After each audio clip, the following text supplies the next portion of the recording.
জনাইছোঁ prime time নেশ্যনেলত। আজি বৰ্তমান আমি উপস্থিত আছোঁ শোণিতপুৰ জিলা চিংগিতলি LP স্কুলৰ কাষত যি জীয়াবৰী নদী আছে। এই নদীত পুনৰ সংঘটিত হৈছে নিৰুদ্দেশৰ ঘটনা। দুজন যুৱক আহিছিলে গা ধুবলৈ, অহাৰ পিছত হয়তো কোনো খবৰ পোৱা নাছিলে।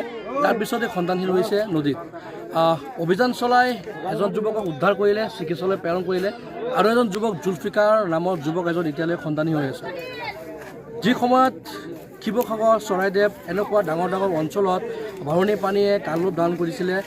বাঢ়নী পানীয়ে ইতিমধ্যে দেখা পোৱা গৈছিল যে বহুত সা সামগ্ৰী, বহু বস্তু ইতিমধ্যে ক্ষয়গ্ৰস্ত হৈছে। আৰু দেখা পোৱা গৈছে যে আজি পুনৰ সংঘটিত হৈছে শোণিতপুৰ জিলাৰ তেজপুৰ চিংগিতলি এনেকুৱা এটা ঘটনা সংঘটিত হৈছে। মই কথা পাতিছোঁ, ইতিমধ্যে মই বাইক লৈছোঁ, আপোনাৰ কাষলৈ আহিছোঁ। এটা কথা যে যি ল'ৰাটো সন্ধানহীন হৈছে বৰ্তমান তেখেতৰ গড়টো আপোনাৰ ইয়াতেই আছে। কেতিয়া আহিছিলে গা ধুবলৈ?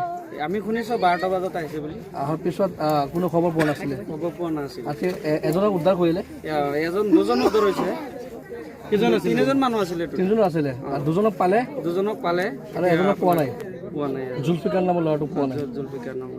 ঠিক আছে, এইটো হৈ যাব।